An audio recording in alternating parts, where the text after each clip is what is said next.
Shalom, Assalamualaikum warahmatullahi wabarakatuh. Om Swastiastu, Namo Buddhaya, salam kebajikan. Terima kasih atas kesempatan yang diberikan. Perkenalkan, nama saya Yolanda Ju dengan NIM 2014-20-1067.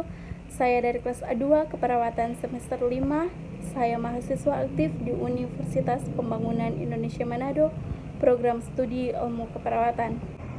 Video ini dibuat bertujuan untuk memenuhi tugas dari mata kuliah KMB 1. Pada video ini saya akan mempresentasikan yaitu tentang 4 sistem. Yang pertama sistem muskuloskeletal, sistem imunitas, sistem persarafan, dan sistem integumen.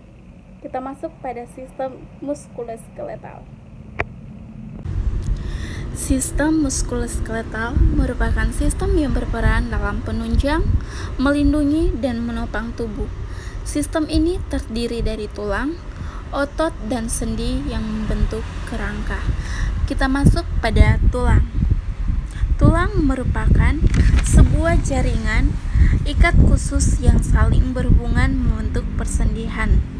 Tulang tersusun atas tulang aksial terbagi dari tulang kepala yang terdiri atas frontal, parietal, temporal, tulang air mata, tulang hidung, tulang pipi, tulang rahang atas, tulang rahang bawah, sigmatik, dan occipital. Tulang belakang. Ruas-ruas tulang belakang terdiri atas 7 ruas tulang belakang, 12 ruas tulang punggung, 5 ruas tulang pinggang, 5 ruas tulang kelangkang, dan 4 ruas tulang ekor. Tulang rusuk dan sternum dada terdiri atas tulang hulu, tulang badang, tulang pedang, 2 pasang tulang rusuk melayang, 3 pasang tulang rusuk palsu, dan 7 pasang tulang rusuk sejati. Tulang apendikular terbagi atas tulang ekstremitas atas dan tulang ekstremitas bawah. Tulang ekstremitas atas terdiri atas humerus atau tulang lengan atas, ulna atau tulang hasta, radius atau tulang pengumpil, karpal, metakarpal, dan flanges. Sedangkan tulang ekstremitas bawah terdiri atas tulang paha atau femur, patella atau tulang tempurung lutut, tibia atau tulang kering, fibula tulang betis, tarsal tulang pengelengan kaki, metatarsal tulang telapak kaki atau flanges jari. Termasuk pada fungsi tulang. Fungsi tulang terdiri atas menopang tubuh, memberi bentuk pada tubuh, melindungi organ dalam tubuh, membentuk sel darah merah, alat gerak pasif, dan tempat melekatnya otot. Macam-macam kelainan pada tulang. Lordosis. Lordosis adalah kondisi tulang punggung bagian bawah melengkung ke dalam secara berlebihan. Kifosis adalah penyakit kelainan pada tulang belakang yang menyebabkan tubuh penderita melengkung ke depan melebihi batas normal atau bungkuk. Ketiga, skoliosis adalah suatu kondisi di mana tulang belakang melengkung ke arah samping. Otot miologi. Otot sebagai alat pergerak aktif yang memiliki caput venter dan cauda. Macam-macam otot. Yang pertama, otot rangka. Voluntar kontraksinya cepat dan kuat. Otot polos. Involuntar kontraksinya kuat dan lambat. Otot jantung. Involuntar kontraksinya kuat dan berirama. Teman-teman bisa lihat di gambar. Fungsi otot. Fungsi otot adalah sebagai produksi panas bergerak penopang tubuh dan memberi bentuk pada tubuh. Sendi arterologi. Sendi merupakan pertemuan dua tulang yang memungkinkan dapat terjadinya pergerakan, tetapi tidak semua pertemuan itu memungkinkan terjadinya pergerakan. Jenis-jenis sendi, yaitu yang pertama sendi sinatorosis atau sendi mati, tidak dapat digerakkan karena terbentuk dari hubungan antar tulang, contohnya satura yang terletak di kepala. Satura ada 3, yaitu satura cornulis, sagittalis, dan lambodialis. Yang kedua, sendi anteriotrosis atau sendi kaku. Pada sendi ini terjadi sedikit pergerakan. Contohnya pada tulang belakang. Ketiga, sendi diatorsis atau sendi gerak. Sendi ini memungkinkan kita bergerak secara bebas, contohnya sendi putar, sendi peluru, sendi pelana, dan sendi ensel. Mengenai imunitas yang meliputi pengertian, fungsi, dan pengelompokan imunitas. Sebelum kita membahas lebih jauh, apa sih itu imunitas?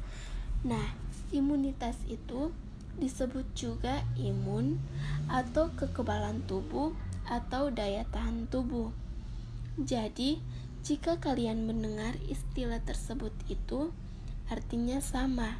Namun, pada saat kita akan menggunakan istilah imunitas itu dapat diartikan sebagai resistensi dan perlindungan diri dari penyakit yang disebabkan oleh patogen. Sistem dalam tubuh yang terlibat dalam imunitas disebut sistem imun. Sistem imun juga dapat diartikan sebagai suatu sistem pertahanan dalam tubuh beserta sel atau jaringan yang digunakan untuk melindungi tubuh dari infeksi penyakit oleh patogen. Patogen itu apa sih? Nah, patogen itu adalah agen infeksi yang dapat menyebabkan penyakit. Patogen dapat berupa virus, bakteri, protista, jamur, dan agen penginfeksi lainnya. Selanjutnya, jika agen-agen tersebut masuk ke dalam tubuh, maka agen-agen itu disebut antigen. Antigen ini adalah molekul asing yang dapat dikenali oleh sistem imun. Kemudian, sistem imun akan membentuk antibodi untuk melawan antigen tersebut. Antibodi sendiri merupakan protein spesifik yang dihasilkan sistem imun untuk melawan antigen. Pembahasan yang kedua yaitu mengenai fungsi sistem imun. Imunitas berfungsi untuk menjaga sel-sel inang dari infeksi patogen yang dapat mengakibatkan kerusakan bahkan kematian. Nah, sel inang yang dimaksud adalah sel yang diserang oleh patogen. Selanjutnya, kita akan membahas tentang pengelompokan imunitas. Imunitas dibedakan menjadi imunitas bawaan dan imunitas adaptif. Imunitas bawaan dapat merespon patogen dengan cepat dan aktif. Setelah terjadi infeksi yang disebabkan oleh patogen, baik itu patogen yang pernah dijumpai sebelumnya ataupun patogen yang baru, sehingga disebut juga imunitas non-spesifik.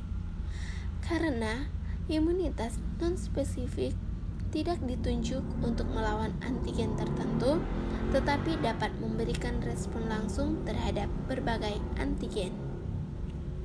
Apa sih imunitas adaptif itu? Nah, imunitas adaptif itu adalah mekanisme pertahanan tubuh berupa perlawanan terhadap antigen tertentu, sehingga disebut juga sebagai imunitas spesifik. Kita masuk dalam sistem persyarafan. Sistem merupakan yang terdiri dari otak, saraf tunjang, saraf korneal, dan saraf spina. Saraf merupakan bagian dari tubuh yang berfungsi untuk menerima rangsang dan kemudian menanggapi rangsang tersebut. Dendrit adalah bagian neuron yang berfungsi menangkap rangsangan dalam bentuk impuls dan menghantarkannya ke akson. Sel saraf atau neuron fungsinya sebagai penghantar informasi berupa rangsangan atau impuls. Akson berfungsi mengirimkan impuls dari badan sel ke sel saraf yang lain atau ke jaringan lain. Yang pertama, sistem saraf pusat. Sistem saraf pusat tersusun atas otak dan sumsum belakang.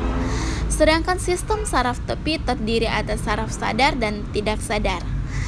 Otak besar. Otak besar terletak di bagian paling depan dengan struktur yang menonjol yang disebut dengan cerebrum. Bagian ini memiliki dua belahan yaitu kiri dan kanan. Bagian kiri mengkoordinasikan bagian tubuh sebelah kanan, sedangkan otak bagian kanan mengatur dan mengkoordinasikan bagian tubuh sebelah kiri. Otak berfungsi sebagai pusat berpikir atau kepandaian, kecerdasan, dan kehendak.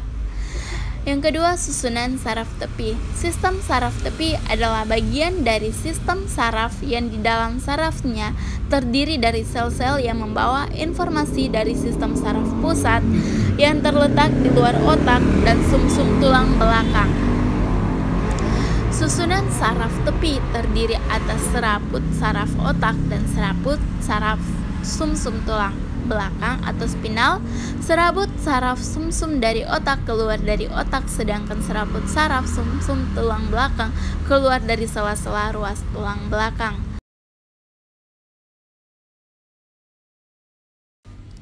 Kita masuk pada sistem saraf integumen. Biokimia jaringan terdiri atas jaringan epitel, jaringan ikat, jaringan otot, dan jaringan syaraf. Jaringan epitel meliputi epidermis kulit, yaitu yang terdapat pada stratum corneum. Protein utama penyusun terdiri atas keratin yang mengandungan albumin atau skleroprotein. Sifatnya sukar larut. Terdapat enzim proteolitik mengandung sistein sebanyak 20% atau merupakan asam amino utama. Lemak melanin merupakan derivat tirosin serta distimulasi oleh MSH. Rambut berbentuk akreatin dengan kandungan sistein terbanyak, berbentuk spiral yang dapat membentuk rambut keriting. Pembentukan rambut disebabkan karena adanya ikatan disulfida yang dapat disambung dan diputuskan. Kuku, saluran pernapasan, dan urinaris ada 3 bagian. Jaringan ikat yaitu terdiri atas bahan dasar atau ground substance. Sel khusus berupa serat atau serabut. Bahan dasar ini yang disebut matriks ekstraseluler. Bentuk terdiri atas gel, air, garam, protein, dan glikosaminoglikan. Matriks ekstraseluler dalam membentuk jaringan ikat terdiri atas 1. Protein struktural terdiri atas kolagen, elastin, dan fibrilin. Kedua, protein khusus yang terdiri dari fibrin, fibronektin, dan laminin. Yang ketiga, proteoglikan membentuk rantai panjang disakarida berulang atau glikosaminoglikan. Jaringan ikat terdiri atas dermis kulit, selaput tendon, dan otot. Jaringan ikat sebagai penunjang pembuluh darah dan limfa, tulang-tulang rawan, gigi, dan jaringan serat. Peranan jaringan ikat berfungsi dalam mempertahankan organ tubuh sebagai barier dan proses penyembuhan luka. Protein struktural yaitu yang memberikan struktur dan gerak, antara lain kolagen dapat menahan tekanan atau regangan, misalnya tulang, tendon, tulang rawan, elastin, dan dapat meregak larut. Tidak dapat dicerna, misalnya kuku, bulu, dan tanduk. Fibrolin terdapat pada serat sutra, sarang laba-laba, dan resilin sayap serangga. Sel khusus terdiri atas sel fibrolas atau osteoblas, osteosit, kondrosit dapat menghasilkan serat kolagen dan glikosaminoglikan, membuat dan menyimpan heparin atau antikoagulan guna mencegah pembekuan darah. Mari bergabung bersama kami di Universitas Pembangunan Indonesia Manado. Nah, kenapa sih harus di Universitas Pembangunan Indonesia Manado? Karena di Universitas Pembangunan Indonesia Manado ini merupakan akreditasi B, fakultas terjangkau, dosen yang berkualitas, dan biaya terjangkau. Nah, di Universitas Pembangunan Indonesia Manado ini ada 6 fakultas, yaitu Fakultas Keperawatan, Fakultas Hukum, Fakultas Pertanian, Fakultas Teknik, Fakultas Ilmu Sosial dan Ilmu Politik, dan yang terakhir Fakultas Sastra. Mari bergabung bersama kami menjadi mahasiswa Universitas Pembangunan Indonesia.